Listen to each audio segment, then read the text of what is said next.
When you can't make it to City Hall or the school board meetings, local journalists from Duluth News Tribune will be there to report the facts and get your questions answered.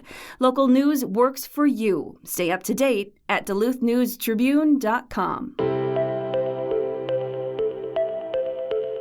Hello, Northlanders. It's Friday, April 21st. I'm Wyatt Buckner with your Duluth News Tribune Minute, presented by Minnesota Power Employees Credit Union. The average MPECU member saves over $785 a year in better rates and lower fees. And with MPECU, every ATM is your ATM. With their free checking program, you get ATM fee reimbursements at any ATM anywhere in the U.S. Check out Minnesota Power Employees Credit Union services online at mpecu.com or visit their offices in downtown Duluth, Arrowhead Road, or Miller Trunk Highway. It's Friday, and if you're looking for some fun weekend ideas, Duluth News Tribune arts and entertainment reporter Jay Gabler has some options in this week's Best Bets. It's Earth Week, the week when we celebrate and give a little extra TLC to planet Earth. After all, it's the only planet we have so far. Earth Week activities have been underway for days at Fond du Lac Tribal and Community College in Cloquet and in Duluth. Then this weekend, as we ramp up towards tomorrow, actually Earth Day, there are more activities going on all across the Northland. In addition to that Earth Week celebration at Fond du Lac Tribal and Community College, there's going to be an Earth Day celebration today, Friday, at Superior at the YMCA. And then tomorrow, Saturday, there's an Earth Fest in Virginia. It's the largest sustainability fair on the Iron Range with exhibits, discussions, children's activities, and live music. That is tomorrow in Virginia at the Iron Trail Motors Event Center. And here's a bonus. You'll have an opportunity to get rid of used electronics. If you've got computers, TVs, that kind of stuff sitting around that you know you really shouldn't just chuck in the trash, but you want to dispose of safely, you can do that tomorrow for free at Earthfest in Virginia. There's also going to be Earth Day celebrations all day tomorrow in Lincoln Park. Equilibrium 3 is hosting a series of Earth Day events.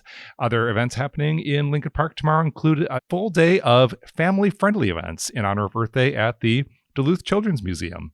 Other things to mention coming up this weekend and this week in the Northland. If you happen to be listening in the Twin Cities, or if you will be heading through Minneapolis this weekend, there are a lot of Duluthians who are jealous of you because you have the opportunity to get a first look at a new documentary about Duluth band Low. It's a new documentary called Cue the Strings, a film about Low, and is premiering today, Friday, and tomorrow, Saturday, at the Minneapolis-St. Paul International Film Festival, with screenings happening at the Main in Minneapolis. But don't worry, Duluth screenings are being planned, so you can watch for that if you want to stay home right here in Duluth. And then next week, look ahead to Get Downtown Week in Duluth with specials at a bunch of downtown and beyond establishments right here in Duluth. For more information on these and other best bets for the week, check out duluthnewstribune.com. I'm Jay Gabler. Now here's a look at today's headlines.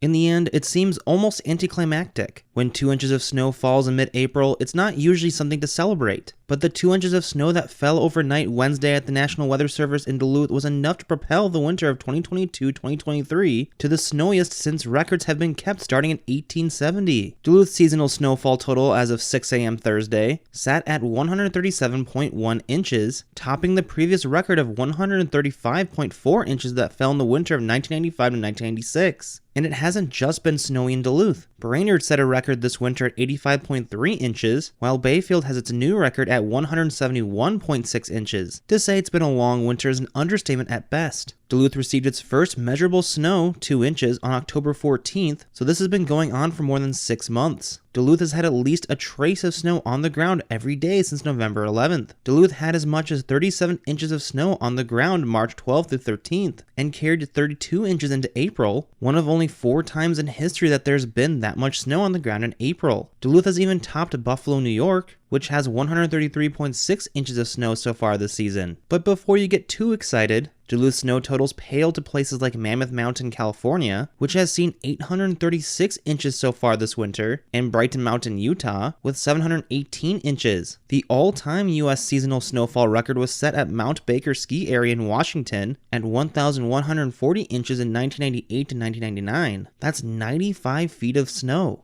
Ice-covered trees combined with strong easterly winds gusting to near 50 miles per hour, and the saturated ground caused power outages Thursday. Nearly 10,000 customers in the Duluth area and Carleton County were without power early in the afternoon. Additional crews were called in from other divisions to assist in Duluth and Cloquet, the hardest hit areas.